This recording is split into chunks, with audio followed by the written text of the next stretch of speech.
लेकिन जो कठमुल्ला है, जिसे कह दीजिए आप, शब्द गलत है, लेकिन कहने में गुरेज नहीं है, क्योंकि वो देश के लिए घातक है। कठमुल्ला तो आपने कहा, लेकिन ये बात आपने किसी हिंदू फेस के लिए नहीं कहा, कठमुल्ला कहा है। जो ये बयान है, मुझे ये चिंतित करने वाला बयान है। बहुसंख्यक के हिसाब से ये देश चलेगा। ये एक तरह से संविधान के खिलाफ एक जज का दिया गया बयान, संविधान के खिलाफ एक जज की बगावत है। अगर मान लीजिए कि आपके पास दिल्ली दंगों का केस आ गया, अगर मुजफ्फरपुर दंगों का केस आ गया, आपका भाव क्या होगा? तो मुझे लगता है कि ये देश के लिए डरने वाली नहीं, इसको करेक्टिव मेजर्स लेने चाहिए। जजेस के लिए भी अब कानून बनना चाहिए कि जैसे ये बहकी बातें करे, इमीडिएटली इनको रिकॉल करो। हमारे यहाँ बच्चा पैदा होता है, बचपन काल से उसको ईश्वर की ओर बढ़ाया जाता है, लेकिन आपके साथ आपके यहाँ तो बचपन से बच्चे को सामने रख करके वध किया जाता है पशुओं को। आज हमारे सिस्टम ने अगर इसको इग्नोर किया तो ये देश सीरिया बनने से आप रोक नहीं सकते। ये हिंदू सीरिया स्टेट बन जाएगा।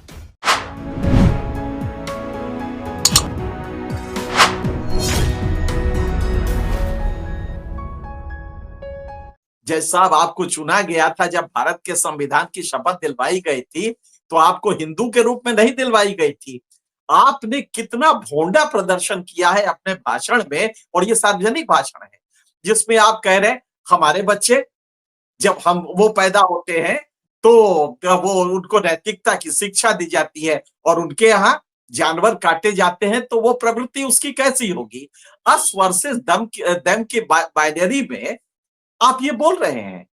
आप तनख्वाह ले रहे हैं, उस मुसलमान का भी टैक्स है जिससे आपको तनख्वाह भी मिलती है, ये हिंदुओं के टैक्स से आपको नहीं मिलती है।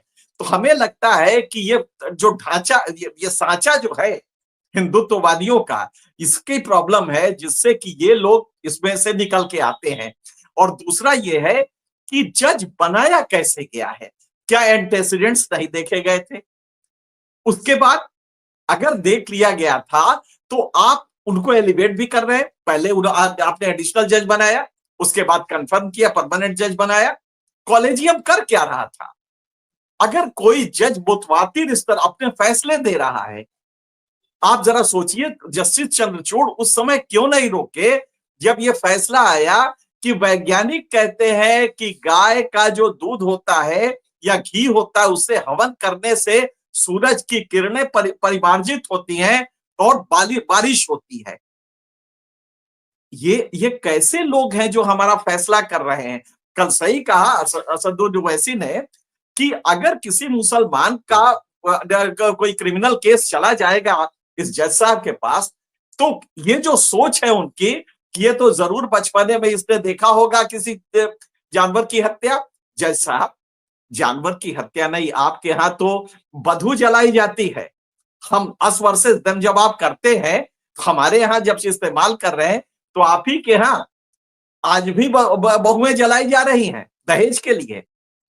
आज भी आपके यहाँ दलित प्रताड़ना हो रही है।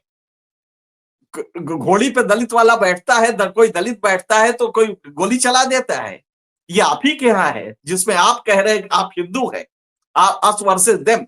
और जज साहब को जरा देखिए, अगला सेंटेंस उन्होंने कहा इसी भाषण में, मीडिया वाले जो मतलब वो कॉन्शियस थे कि हम ये वितंडावाद खड़ा कर रहे हैं, मीडिया वाले जो चाहे लिखे, लेकिन हम तो कानून की बात। जज साहब जरा बता दीजिए, भारत के संविधान में या पूरे कानून में, और छोड़िए इस दुनिया में 3 करोड़ 30 लाख कानून है, एक कानून बता दीजिए जिसमें यह लिखा हो कि मुसलमान इसलिए हिंसक होता है कि बचपने में उसको जानवर काटना सिखाया जाता है। भारत के संविधान में तो we the people of India लिखा है, हम भारत के लोग। और ये नहीं लिखा है कि यहां तक कि हम भारत के लोग जिसमें मुसलमान भी है जिनके बच्चे हिंसक होते हैं। जज साहब, ये नहीं लिखा है भारत के संविधान में। तो हमें लगता है कि इस जज को समाज किस तरह से लेगा वो तो बात की बात है, लेकिन सर उससे भी अगर जाएंगे तो ये व्याख्या काटना, भाई देखिए अभी मेरे पास तुरंत डेटा नहीं है, देश में मांसाहार करने वाले करोड़ों हिंदू हैं, करोड़ों। और दिल्ली, पंजाब, हरियाणा ऐसे बहुत सारे स्टेट हैं जहां बड़ी तादाद में हिंदू, सिख और वो लोग जो झटका मटन खाते हैं, झटका और हलाल की लड़ाई एक अलग है, वो लोग भी मीट की दुकान खोलते हैं, बकरे और चिकन की। तो आप इसको एक धर्म विशेष को टारगेट करने के लिए जब ये कहते हैं तो आपके दिमाग में क्या है वो सीधे सामने आता है। और बलि प्रथा नहीं, सदियों से इस जहर देश में आपके बलि दिमाग में प्रथा रही है। कितना। मैं तो बेगूसराय का रहने वाला हूँ, काली मंदिर में जी, हर समय जब भी गुजरता था देखता था वहां बलि चल रही है। अब वो सब बंद हुआ, चलिए स्थितियां बदली, लेकिन इससे कैसे आप, सही आपने कहा कि इस आधार पर उसकी क्रुएल्टी या वो हिंसक होगा, ये कैसे तय कर दे रहे हो अस वर्सेस देम नहीं, में? अच्छा, कितना बड़ा नाटक है कि हिंदू जब उसके यहां से लेके खरीद के आएगा खाएगा तो चलेगा, जब वो ऑनलाइन मंगवाएगा चिकन तो चलेगा। तो वो क्या जो चिकन आ रहा है वो बिना मरे आ रहा है, वो गुड बाई करता हुआ आ रहा है, वो क्या नमस्कार कर रहा है आपको? वो जो चिकन आया है वो भी तो हत्या से ही आया है ना। वो हिंदू खाता है तो वो चलेगा। लेकिन अगर वो अपने घर में, अच्छा घर में हमारे यहाँ हमारे घरों में मटन जब बनता था तो पूरा बकरा काटा जाता था। हम लोग के घरों में हुआ है, हम लोग के घर में शादी ब्याह में होता है, आज भी हो रहा है। आज भी हो रहा तो है, ये बिल्कुल। किस तरह का भोंडा विचार है, और वो भी किसी जज की जानिब से आना। एक जज जो कि जिससे हम जो फांसी का अधिकार रखता है। मेरी चिंता ये है, ये जज जो है, ये तो जब सेशंस कोर्ट से किसी को फांसी होगी तो उसका इंडोर्समेंट या अपने फैसलों में फांसी, और इसके बाद एक ही अपील रह जाती है, सुप्रीम कोर्ट। और क्या पता जिस किसी तरह को की एक टांग मानसिकता दे है। सकते हैं, किसी को टांग दे सकते हैं, किसी को रिहा कर सकते हैं, ये सारे अधिकार होते हैं। किसी को जमानत दे सकते हैं और किसी नहीं, को बार बार किसी की फांसी जमानत दे रिजेक्ट कर सकते सकते हैं, हैं। हाँ, फांसी में आप उसके बाद अपील, अगर उसकी हैसियत नहीं हो तो सुप्रीम कोर्ट जा भी नहीं पाएगा और वो बिल्कुल लटक जाएगा। अगर ये जज, इस जज के पास 2 केसेस जाते हैं और वकील कहता है साहब ये हिंदू मर्डरर है, हत्यारा है, इसने बचपने में साहब ये तो इतना सात्विक था कि साहब ये अंडा भी नहीं खाता है, तो जरा जज साहब का भाव कैसा होगा उसमें। अगर आप ये विश्वास कर रहे हैं कि वो हिंसक हो ही नहीं सकता क्योंकि उसने बचपने में तो देखा ही नहीं, ये सब उसको कल्चर दिया गया है। आप कितना वैज्ञानिक आपका सोच है कि आप कल्चर को इस तरह से ले रहे हैं, दैट उसको डिटर्मिनेंट मान रहे हैं किसी की पर्सनालिटी का, उसके उसके कंडक्ट का। तो हमें लगता है कि अब ये डरावना होता जा रहा है इस देश में। कोई ये नया नहीं है, इस तरह के पहले भी आ चुके हैं, लेकिन आज के दौर में जब ये जज आ रहे हैं और इस तरह की भावना पब्लिकली, एक तो सही कहा है कि विश्व हिंदू परिषद जैसे हम लोग नहीं जाते हैं, हम लोग को जब भाषण देने के लिए बुलाया जाता है जहां ही लिखा रहता है ब्राह्मण समाज, हिंदू समाज, हम लोग इमीडिएटली कहते हैं नहीं भाई, ये तुमने ब्राह्मण हिंदू कर रखा है, इसमें कहाँ आएंगे। तो हम लोग तक नहीं जाते हैं जबकि हमने कोई शपथ नहीं ली है। लेकिन या आप आइडियोलॉजिकली सोचिए कितना खतरनाक हो सकता है। और जज साहब कॉन्शियस चैलेंजिंग मोड में कह रहे हैं कि मीडिया चाहे जो लिखे, मीडिया चाहे इसको जैसे ले जाए, लेकिन हमने तो कानून की बात की है। क्या जज साहब एलएलबी तो किया होगा ना? एलएलबी इलाहाबाद यूनिवर्सिटी से किया है आपने, तो इलाहाबाद तो ठीक ठाक यूनिवर्सिटी मानी जाती है। अब पता नहीं ये फैक्ट्री कैसी है जहां की ये सब बन रहा है, और वहां पे आप कह रहे हैं कि हिंदू को बचपने से सिखाया जाता है दया। आपने कभी देखा है? जरा कभी तो पढ़ लीजिए मनुस्मृति, स्मार्ट ग्रंथों को पढ़ लीजिए, उसमें दलितों के प्रति क्या भाव है। आपको एक ही श्लोक इसी कानून गिवर है, स्मार्ट ग्रंथों में सबसे मकबूल माना जाता है मनुस्मृति। हम श्रौत ग्रंथों की बात नहीं करते हैं, स्मार्ट ग्रंथों में सबसे मकबूल कानून लॉ गिवर माना जाता है मनुस्मृति। और आप शायद इसके भी हिमायती हो कि हिंदुस्तान मनुस्मृति के हिसाब से चले।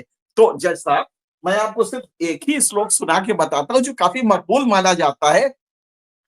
शूद्रो ही धन साध्य, नहीं, यहां से शुरू करते हैं आपको। किसी शूद्र के पास संपत्ति इकट्ठा नहीं होनी चाहिए क्योंकि धनी शूद्र घमंडी हो जाता है और ब्राह्मणों का अपमान करने लगता है, ब्राह्मणों को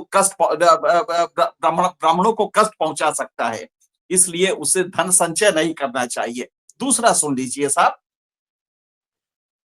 दूसरा है एकमेव ही शूद्रस्य, एकमेव तु शूद्रस्य, तू माने केवल, एकमेव मतलब एक ही, एकम एव, एकमेव तु शूद्रस्य, कहा गया शूद्रस्य प्रभु कर्म समादिश, प्रभु ईश्वर ने एक ही आदेश शूद्रों के लिए दिया है, केवल एक आदेश है। क्या आदेश है? एतेषाम एवं वर्णा नाम शुश्रूषाम अनुसूया, पूरी निष्ठा पूर्वक वो बाकी वर्गों की ब्राह्मण क्षत्रिय वैश्य इनकी सेवा करे, सिर्फ यही उनको दिया गया है। क्या जज साहब ये शुरू किया जाए, शुरू किया जाए तो फिर ये कहां से शुरू होगा? अनफॉर्चुनेटली भारत का राष्ट्रपति उस समुदाय से आते, इसके पहले वाले थे, अब तो वो ट्राइबल भी हैं। तो आप समझ सकते हैं कि आप क्या कह रहे हैं। और ये यही नहीं है, ये आपको छोड़ दीजिए मनुस्मृति, तुलसी तो मॉडर्न के है ना, रामायण है ना, तुलसीदास ने, आपके यहाँ तुलसीदास को तो मकबूल माना जाता है ना, स्त्रियों के 8 दोष बताए हैं, जानते हैं क्या है? नारी स्वभाव सत्य सब कहाही, अवगुण 8 सदा उर रही, साहस अनृत चपलता माया, अनृत माने झूठ बोलना, ये स्त्रियों के 8 अवगुण बताए गए हैं। साहस अनृत चपलता माया, भय अविवेक अशौच अदाया, निर्दयी होती है, गंदी होती है, अशौच, शौच माने शुचिता से लिया गया है, अशौच, अविवेक, भय, ये बताए गए हैं 8 नारियों के। ये तो अभी 400 साल पहले की बात है जैसा, यही हिंदू धर्म है आपका, इसी के वकालत करते हैं। और इसके आधार पे आप चाहते हैं कि भारत बहुमत से चलेगा, हिंदुओं का बहुमत पे। उसकी बात जब आप ये कहते हैं कि बहुसंख्यक और बहुमत से चलेगा, तो फिर तो वही बात हो गई ना जो आरएसएस और जो नारा योगी आदित्यनाथ देते 80-20, यही तो कर रहे 80-20। तो एक तरह से आप वो कट्टर हिंदुत्ववादी नारे की को रीडिफाइन कर देते हैं अपने हिसाब से। और कट्टर मतलब इतना भोंडा लग रहा है कि कोई जज की कुर्सी पे बैठा हुआ भी ये भावना व्यक्त कर सकता है सार्वजनिक रूप से। आप घर में रखिए, आप अपने घर में जो भाव रखते हो रखिए, लेकिन जब ये आप कन्विंसिंग रूप से समाज को देते हैं तो एक मैसेज जाता है, और तब आपकी इमेज बनती है, आपके प्रति जो विश्वास होता है वो कैसे होगा कि कल जब कोई मुस्लिम को हिंदू ने मारा या हिंदू को मुस्लिम ने मारा, ये केस आपके सामने दंगे का आ जाएगा। अगर मान लीजिए कि आपके पास दिल्ली दंगों का केस आ गया, अगर मुजफ्फरपुर दंगों का केस आ गया, आपका भाव क्या होगा? तो मुझे लगता है कि ये देश के लिए डरने वाली नहीं, इसको करेक्टिव मेजर्स लेने चाहिए, इसके करेक्टिव मेजर्स होने चाहिए, जैसे कि गवर्नर के लिए होता है कि रिकॉल कर लिया जाता है, जजेस के लिए भी अब कानून बनना चाहिए कि जैसे ये बहकी बातें करे इमीडिएटली इनको रिकॉल करो। इसके लिए ये जो व्यवस्था की गई है कि साहब स्पेशल बहुमत होगा, संसद में होगा, उसमें होगा, ये छोड़ के रिकॉल द इरेंट जजेस, ये जो मेमोरिक जजेस हैं इनको रिकॉल करने का नियम बनाया जाना चाहिए, ताकि कॉलेजियम रिकॉल करने की भी शक्ति रखे और इस तरह की बहकी बातें करने वालों को रिकॉल किया जा सके। बहुत बड़ी बात करें, एक बाइट है जो सोशल मीडिया पर वायरल हो रहा है, हालांकि मैं उसका ओरिजिनल सोर्स खोज रहा था जिसमें आगे पीछे क्या बोल रहे हैं मिले, लेकिन वो मिल नहीं रहा है, बहुत जगह हमारे सहयोगी खोज रहे हैं, बट वो बाइट में जितना हिस्सा वो बोल रहे हैं वो हिस्सा ही आपत्तिजनक है। मैं चाहता हूं उसको प्ले करिए उपेंद्र, जो उनकी भाषा है, सुनिएगा जरा गौर से। लेकिन जो कठमुल्ला है, जिसे कह लीजिए आप, शब्द गलत है, लेकिन कहने में गुरेज नहीं है, क्योंकि वो देश के लिए घातक हैं, बिगाड़ने वाले लोग हैं, जनता को भड़काने वाले लोग हैं, देश आगे ना बढ़े इस प्रकार के लोग हैं, उनसे सावधान रहने की जरूरत है। अब जैसे सिंह साहब कठमुल्ला और कठमुल्ले देश के लिए घातक हैं, अब जैसा कि मैंने कहा इस वीडियो के आगे पीछे के हिस्से की तलाश कर रहा था, मिला नहीं, ये सोशल मीडिया के वायरल हिस्से हैं, लेकिन फिर भी इस तरह की शब्दावली आप एक जज के तौर पर जब इस्तेमाल करते हैं तो आपका भयंकर पूर्वाग्रह सामने दिखता है कि आप क्या कह रहे हैं, किस समुदाय विशेष को कह रहे हैं, और आप वीएचपी के मंच पर हैं। वीएचपी की राय और वीएचपी के संगठन से जुड़े लोगों की राय मुस्लिम के लिए और हिंदुत्ववादी उसके लिए क्या है वो दुनिया जानती है।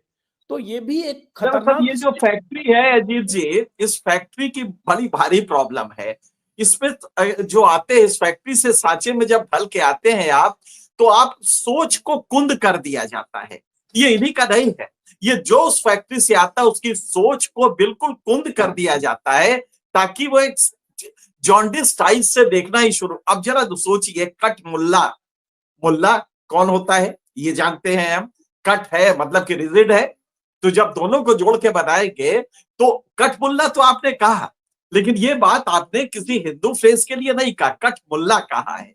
उसी तरह से आप लगातार अस वर्सेस देम की भाषा बोल रहे हैं, हमारे यहाँ उनके यहाँ। आपके यहाँ सब कुछ सही है जज साहब, सब कुछ, ये जातिवाद का जो दंश है आप देख रहे हैं आज भी चल रहा है, ये क्या चलेगा? और आप ताज्जुब करेंगे अगर जज साहब ने थोड़ा सा पढ़ा हो। जय श्री राम बोल के मारा गया है, लिंचिंग हुई है, चाहे चोरी के आरोप में कोई पकड़ा गया, चाहे कोई रिक्शा वाला, वो कौन सा, कहां से जय श्री राम के नारे के साथ वो आक्रामकता, उग्रता आएगी कि किसी को पीटते पीटते आप मार दें या किसी को मजबूर कर दें जय श्री राम बोलो और उसकी जिन्होंने पहलू खां, तबरेज वगैरह को मारा, पहलू खां, तबरेज, जुनैद, इन सब को मारा, वो लोग भी तो अपने घर में नहीं देखे थे हिंसा ना, उन्होंने भी तो नहीं देखा था, लेकिन उन्होंने घर में जाके और मारा, उनको सड़कों पे मारा। तो ये मारना किसी की जाति वो है, ट्रेट है, यह आपने कैसे समझ लिया? तो मुझे लगता है कि जज साहब को कुछ फंडामेंटल्स पढ़ने होंगे अभी भी जाके, और हिंदू धर्म के पढ़ने होंगे, हिंदू धर्म के बेसिक्स पढ़ने होंगे, जिसमें कि अपनी, आपको याद होगा ये जब भारत का ये जिसकी बात कर रहे हैं जज साहब की बाल विवाह हमने खत्म किया, नहीं साहब आपने नहीं खत्म किया, ये अंग्रेजों का दम था। जब 1924 में ये सिलसिला चला तो जो सबसे ज्यादा गवर्नर्स वाइसराय काउंसिल में विरोध हुआ था वो हिंदुओं ने किया था सबसे ज्यादा। कह रहे साहब अगर 8 से ये 10 साल से ऊपर का उम्र कर देंगे तो जितने भी जमींदार है लड़कियों को लेंगे ही नहीं, शादी नहीं करेंगे, और हिंदू धर्म में बड़ी गड़बड़ हो जाएगी। सबसे मुसलमानों ने बिल्कुल नहीं किया, मुसलमान जो रिप्रेजेंटेटिव थे उन्होंने विरोध नहीं किया था। बाल विवाह का विरोध जो सबसे ज्यादा हुआ था हिंदू रिप्रेजेंटेटिव से किया था, और उसकी वजह से 6 साल ये कानून रुका रहा। तब 1929 में आया बाल विवाह, और उसमें भी खास करके दक्षिण के जो कट्टर ब्राह्मण, जिसको आप कहते हैं कटमुल्ला, तो कट ब्राह्मण अगर कुछ होता हो शब्द, तो कट ब्राह्मण जो थे वहां पे जो रिप्रेजेंटेटिव थे उसमें एक अयंगर थे, इन लोगों ने विरोध करके कि साहब आग लग जाएगी हिंदुओं में जिस दिन आपने बालिका का विवाह 10 साल से ज्यादा उम्र किया। आप जरा सोचिए 10 साल के बच्ची का विवाह हिंदू धर्म में उससे ऊपर नहीं बढ़ना चाहते थे, क्योंकि वो नहीं चाहता था वो या जो ऊपर का वर्ग है। तो आप इतने घृणित उसमें थे, आप अपने गरिबान में झांक के तो देख, कभी पढ़ा तो हुआ सती प्रथा, दिवराला सती कांड अभी भी हम लोग भूले नहीं है, तो ये सब हाल तक 4 दशक तक पहले तक होता रहा है। लेकिन चलिए उस पर जाए बगैर, अब बहुत बात उस पर, चूंकि आपको भी कहीं जाना। अब एक सवाल, जो ये बयान है, मुझे ये चिंतित करने वाला बयान है, बहुसंख्यक के हिसाब से ये देश चलेगा। ये एक तरह से संविधान के खिलाफ एक जज का दिया गया बयान है, संविधान के खिलाफ एक जज की बगावत है जो कहे कि देश बहुसंख्यकों की इच्छा के अनुसार चलेगा, जिस संविधान में हिंदू, मुस्लिम, सिख, ईसाई हर धर्म के लोगों को समान अधिकार है। तो फिर ये क्या कह रहे हैं? और ये या बाकी जो न्यायिक ऊंची कुर्सी पर बैठे हैं उनका क्या दायित्व बनता है इसके बाद? नहीं, जब शपथ लिया तभी ये पढ़ाया गया था कि ये देश संविधान से चलेगा, बहुसंख्यक की इच्छा से नहीं चलेगा। और ये एलएलबी का बेसिक वो होता है, आप लॉ कम से कम इतना तो जानिए, बहुसंख्यकों की इच्छा से नहीं चलता। ये पूरी पार्लियामेंट चाहे तो भी नहीं चलेगा। पूरी पार्लियामेंट में 543 लोग अगर चाहे कि मुसलमानों को उनके फंडामेंटल राइट्स हटा दिए जाएं, तो ये नहीं हो सकता जज साहब। और इसीलिए कभी फैसले में हिम्मत कर दीजिए कि आर्टिकल 25 से लेके 30 तक को खत्म कर दीजिए कि नहीं साहब, ये माइनॉरिटी राइट्स है, ये बहुसंख्यक नहीं चाहते हैं। किस तरह का भोंडा आपका ये सोच है आपकी, कितनी विकृत सोच है। मुझे लगता है कि इनको तो फिर से एक बार ले जाके और एक तो रिकॉल करना चाहिए, ऐसे जजेस को रिकॉल करने का प्रावधान कानून में होना चाहिए कि इरेंट जजेस अगर इस तरह के हैं तो उनको रिकॉल करिए और उनको फिर से बेसिक्स पढ़ाइए लॉ की। क्योंकि अगर ये इस तरह चलता रहा तो क्या पता कॉलेजियम की मूर्खतापूर्ण फैसलों से आने वाले दिनों में ऐसे लोग सुप्रीम कोर्ट पहुंचे और या पहुंचे हो। तो हमें लगता है कि इसको बहुत जल्दी करने की जरूरत है, वरना देश, आप सीरिया की हालत देख रहे हैं, ये देश सीरिया बनने जा रहा है। अब ये जज साहब जो हैं शेखर यादव, ये तो लगातार ट्रेलर दे रहे हैं। मतलब अभी तो इन्होंने बहुसंख्यकवाद की बात की, लेकिन उसके पहले भी उनके फैसले, बयान, ऑब्जर्वेशन मैं देख रहा हूं, जिसमें उनके जो गाय वाला जिक्र किया कि गाय को राष्ट्रीय पशु घोषित कर दिया जाना चाहिए, और निहायत ही अवैज्ञानिक तरीके से उसमें यह कह देना कि प्रत्येक आहुति गाय के घी से आहुति देने की परंपरा है, जिससे सूर्य की किरणों को नहीं, विशेष इन्होंने ये भी कहा कि गाय ऑक्सीजन लेती है, ऑक्सीजन छोड़ती है। एकमात्र ये पशु है, वैज्ञानिक लिखा है गाय ऑक्सीजन छोड़ने वाला एकमात्र पशु है, ये भी इन्होंने कहा। अब पता नहीं किस वैज्ञानिक और कहां से रिसर्च से कहा, और तब भी बहुत लानत मलामत हुई। तो ये तो प्रवृत्ति लगातार दिख रही है ना कि आप किस डायरेक्शन में सोचते हैं। कल को अभी उनकी सर्विस मेरे ख्याल से 2 साल है, आज अगर हम इसको इग्नोर कर गए, आज हमारे सिस्टम ने अगर इसको इग्नोर किया, तो ये देश सीरिया बनने से आप रोक नहीं सकते। ये हिंदू सीरिया स्टेट बन जाएगा। बेहद खतरनाक है ये। इस तरह की प्रवृत्ति को न केवल एग्जाम्पलरी पनिशमेंट के साथ, एग्जाम्पलरी रिटेलिएशन के साथ, एग्जाम्पलरी स्टेप्स के साथ इस प्रवृत्ति को रोकना पड़ेगा। मतलब मुझे नहीं लगता है कि इससे कम इसके लिए कुछ कहा जा सकता है, क्योंकि ये करेक्टिव मेजर्स की जरूरत है, सिस्टम में भी, इंडिविजुअल में भी। क्या कोई हाई कोर्ट का जज ये हिमाकत करके चला जाए और वो कल से फैसला देगा? आज सोमवार है, जज साहब बैठे होंगे, फैसला दे रहे होंगे। क्या इसपे भी ये फैसला करने के अधिकार इनके बहाल होने चाहिए? जो जज ये कह रहा है कि भारत में बहुसंख्यकों की इच्छा के अनुसार चलेगा, ये अल्ट्रा वायरस कॉन्स्टिट्यूशन है। सिर्फ इतना ही नहीं है कि कॉन्स्टिट्यूशनल वायरस के खिलाफ है, ये हकीकत ये है कि ये तो हमारे मतलब बिट्रेयल है, हमारे जो तमाम वो होते हैं उसका बिट्रेयल है। तो मुझे लगता है कि इस पे पूरे सिस्टम को ध्यान देना होगा, वरना ये देश अगर इन लोगों के साथ रहेगा तो खतरनाक मकाम पे पहुंच जाएगा। चलिए, बहुत बहुत शुक्रिया एनके सिंह साहब। हम सब लोग इस चिंता में शामिल हैं। देखते हैं, इस वीडियो के बाद पता चला कि जज साहब इतने नाराज हुए कि हम लोगों को भी कोई नोटिस आ गया।